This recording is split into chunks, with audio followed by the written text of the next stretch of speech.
So they don't, is the answer, right? Traditional education people are very, are resistant to the idea of for-profit. So if I step back and tell you what I do, I'm an investment banker. I work for BMO Capital Markets.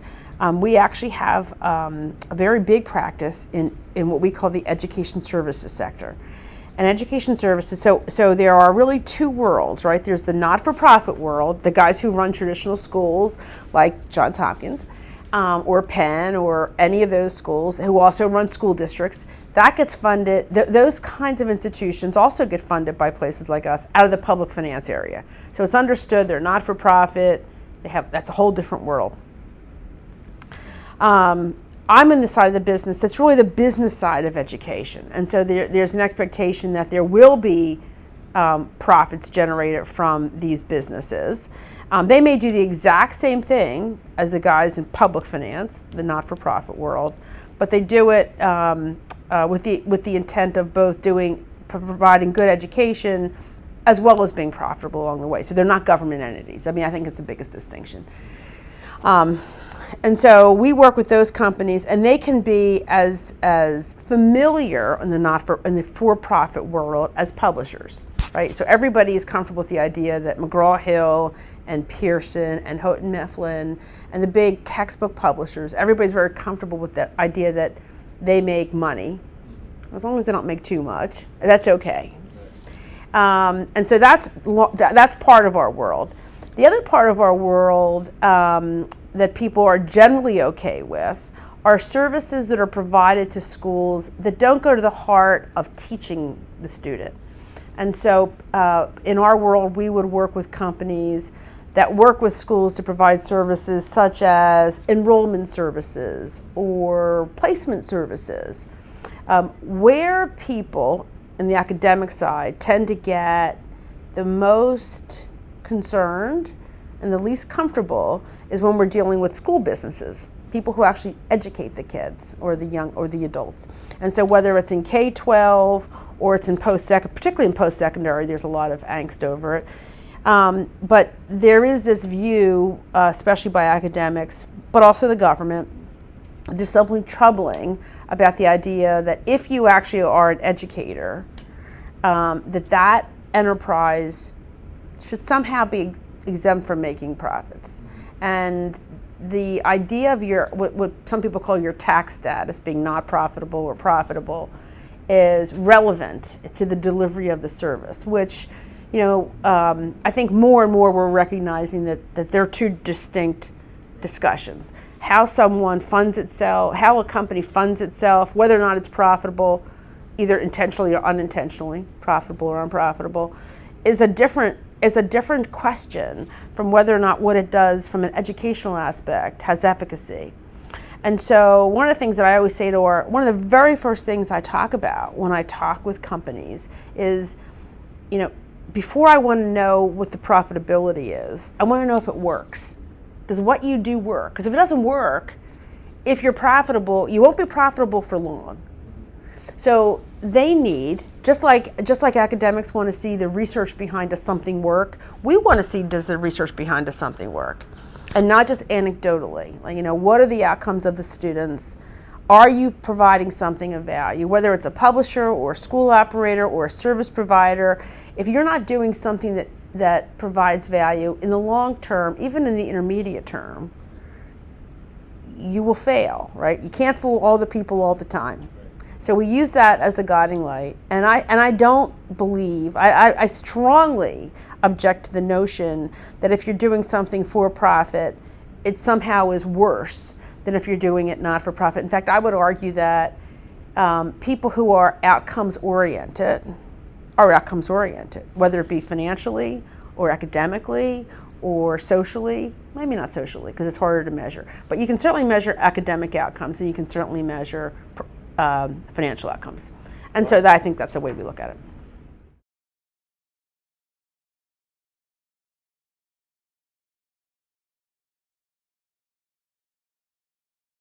I think it's the combination of two things. On a positive note, I think one of the reasons it's exploding is because of finally the adaptation of technology.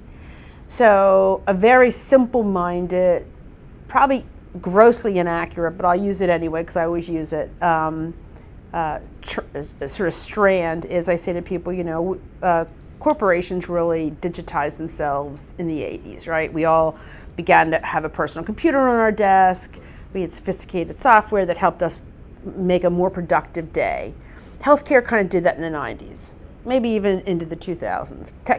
Education clearly didn't do it until late in the last decade, and really right now, right, where we've seen the explosion of online post-secondary, for example. And by, originally start with the for-profits, the not-for-profits came around and said, well, maybe there is a way to do this well. And then you see things like the University of Southern California's Master Degree of Teaching sort of forging the way there. And so the introduction of technology and the rapid adoption, after all these years of non-adoption, the rapid adoption, it was perfect for that because they're done by companies, right? That's who does that implementation.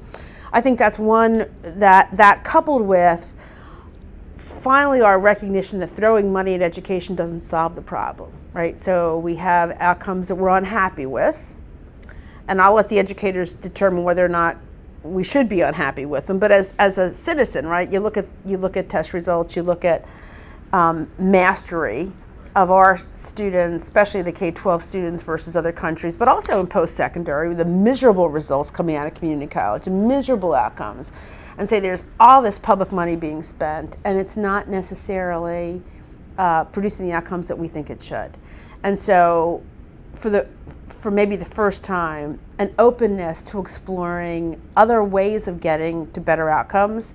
I think the academics, certainly Washington, would prefer it be done in a not-for-profit basis for reasons that escape me why that's a concern, but it clearly is a concern. And I understand the cynicism behind the concern. I mean, I'm not stupid, but it's not been my experience. In fact, quite the contrary. The people who we do business with, their outcomes are almost universally superior to their not-for-profit brethren, except for the elite schools. I wouldn't say that our K-12 special needs kids have outcomes that are superior to the fanciest not-for-profit private school in New York City. Right. But of course, they're different cohorts, right? So, but I think that given the set of children that they're working with, the outcomes are in line, if not better, than what the public school provides, which is why the public school has agreed to pay for it.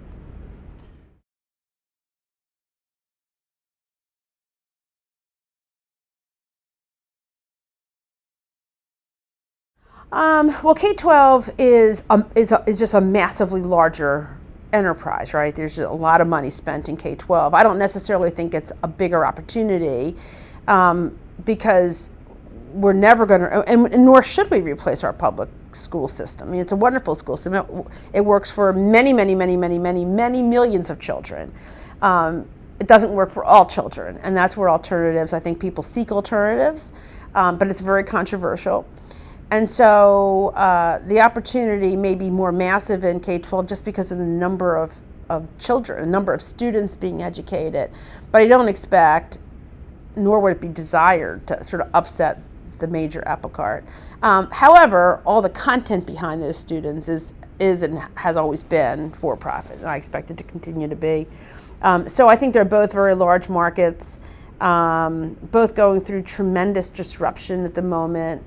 And again, my hope would be that in government and in academia, the focus would be away from whether or not someone pays taxes or doesn't pay taxes, and would focus on, how can we use all of the changes that are coming to promote better outcomes. And if the focus is on that, whether or not it's a client of mine because it makes profits or it's a client of the public finance group that sits on their floor here, sure doesn't matter, right? Shouldn't matter. What should matter is what are the outcomes, what's driving the outcomes.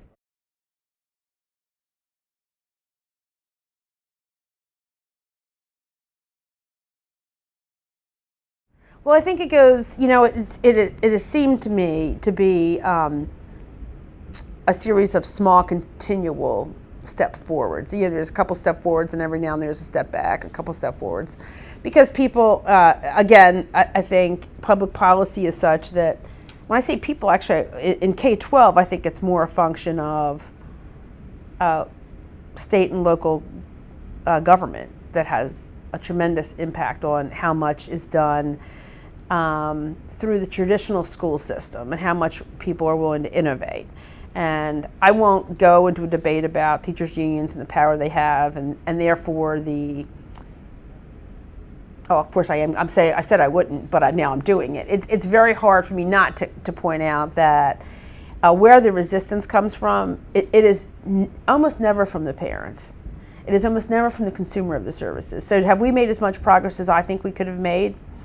No, because I'm a big fan of the people that I do work with, and it's because I see their outcomes, and I know without a doubt there were so many forces against them that there's no way they'd be in business today, no way they'd be running a school today, whether it be Mosaica taking over a public school or one of my charter school clients, whether it be a for-profit like National Heritage or a not-for-profit like KIPP. There were so many forces against them that if they weren't doing good work, what's the likelihood they wouldn't be put out of business a long time ago? Zero is the likelihood. So, my sister's a superintendent of a school district. So you might imagine we had this debate around the dinner table 4,000 or 5,000 times. Yes. And she's a great supporter of reform, but she's not a fan of charter schools. And so, she'll tell me studies that show that they're terrible. They don't do what they say. I have studies that say that the opposite. We have tried at our conference, we have a big conference in September, we have tried to get people together to say, okay, well, why does the data give us different answers? All we know is that it does, right? You can make your case either way. But what I think is interesting and most telling is we're 20 years into the experiment, there were plenty of detractors, yet they persist. So I truly believe that would not be the case if they weren't doing something good.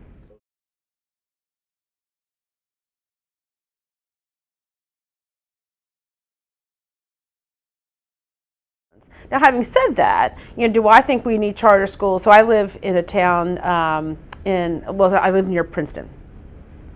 So the public schools in my area, as long as you're not in Trenton, are phenomenal public schools. And in Princeton, there was not one, but there was an attempt to have a second charter school in one of the strongest school districts in the country, arguably in the world. Now, do I think that's necessary? No. I mean, and again, I'm a banker, I'm not a public policy maker. Do I think that we need to splinter a public school in a place where there's a fine job is being done because people want their children to speak Mandarin all day? No, that's what private schools are for. You feel passionate about teaching your children Mandarin all day long? That could be expensive, and it shouldn't be at the dime of the public. But when you go down the road 10 miles into Trenton, and you see what they're doing, whether you're a banker or an educator, it is hard not to look at the contrast between what the charter school has accomplished and what their lower performing public school has provided. And I'm sure there's many wonderful public schools in Trenton, but there's a number that probably shouldn't be open anymore. And let a charter school operator run it. There are good operators of schools, and again, I make the point, if you're a child, if you're the parent of a child, do you care whether or not the principal is being paid by a company or being paid by the district? I'm guessing you don't care.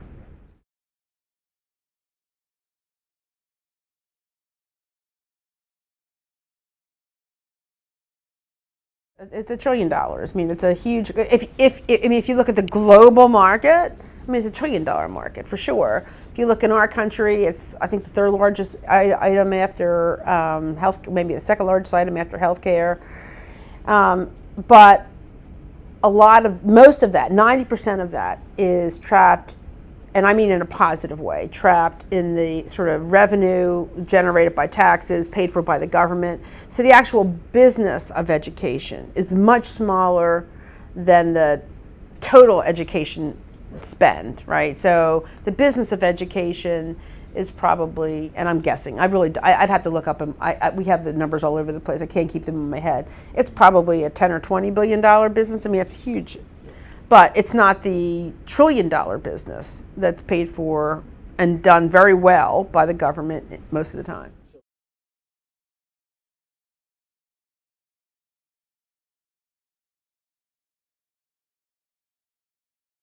Yeah, I mean, there's big opportunities in the management of schools. There's a big opportunity in the development of curriculum. There's a big opportunity in managing the business of public schools, right? So even though public schools aren't intended to be for-profit, Johns Hopkins is a big business. Right. And systems work that business. And there are companies like Ellucian who run the back office of a university. Interestingly enough, there are businesses that now are in the front office, right, in the classroom, like Blackboard, who also inspire students and professors to deliver education in a more consumable way, in a more efficient way. And so there are many, many ways of participating in the education industry. People hate that word, but it is. There are many, many ways of playing in it as an entrepreneur other than running schools. Because running schools is without a doubt the most controversial. That is the part that for the people who hate the idea of it being for profit, that's what they hate. But if you want to supply a service that will make a school more efficient, if you want to supply curriculum, you know, there's very little, in fact, there's no resistance, very little resistance to that concept.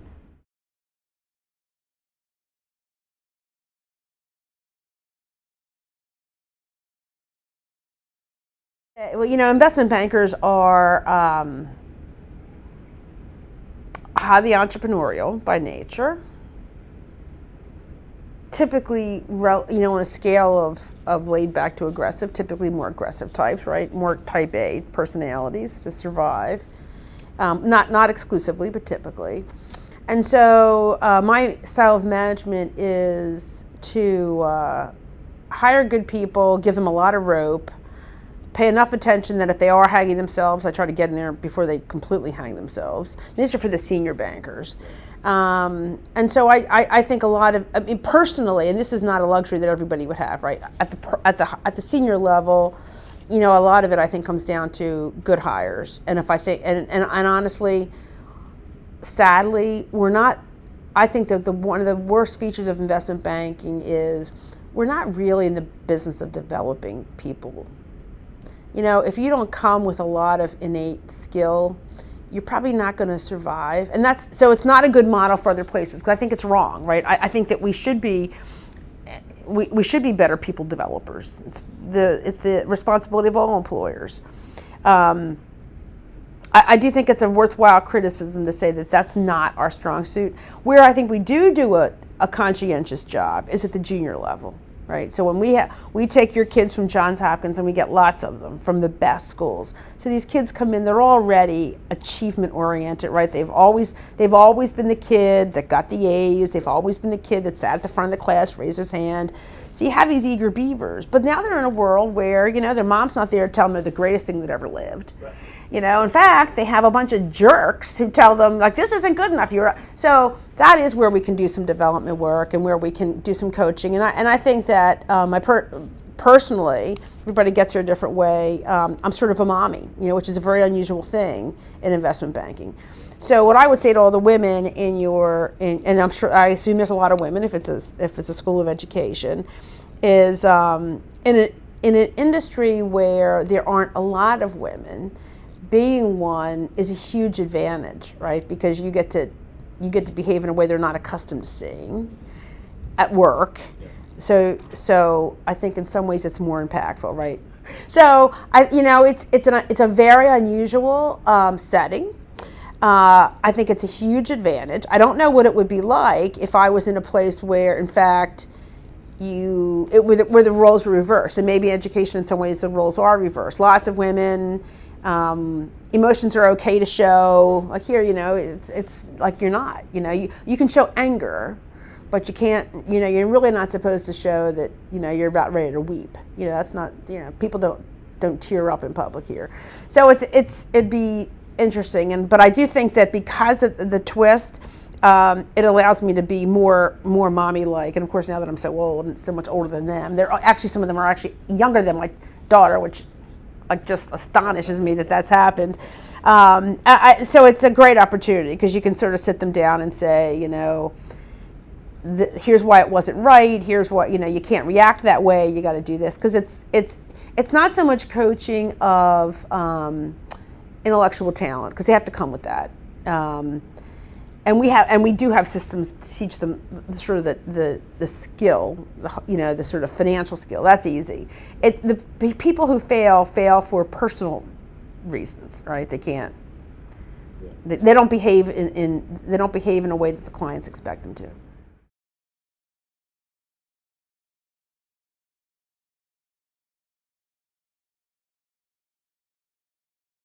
Laureate is a client. A great client. We love Laureate. We think they do great work, and I think there's a great example of a company that has gone to foreign countries, used technology, and used its know-how as managers to take what was inferior education and make it better and make it accessible. And I think one of the themes that I think is so important for leaders in education is, there was a trend for accessibility. So we've mastered that, right? Or we're beginning to master it. So if you want a master's degree, if you want an undergraduate degree, you can get it online. And I think if you do your homework, you can get a good one. If you really spend the time to look at them, you can get a good one. And now we're working on affordability, so lots of interesting models that address affordability. And I think you look at a company like Laureate, which started way back doing it the way that the government hated, rightly or wrongly. But I think they've proven that, because there's a great Laureate has a great management, not a great management team. And when you see the discipline that they bring to delivering that to the masses in Latin America, I mean, it just opens your eyes. It makes you feel like, this is what we're arguing against. Like, why would we want to stifle this? Having said all that, of course, we want it to be affordable. We want it to be accountable, all that good stuff. And there's a company that's doing it all day long.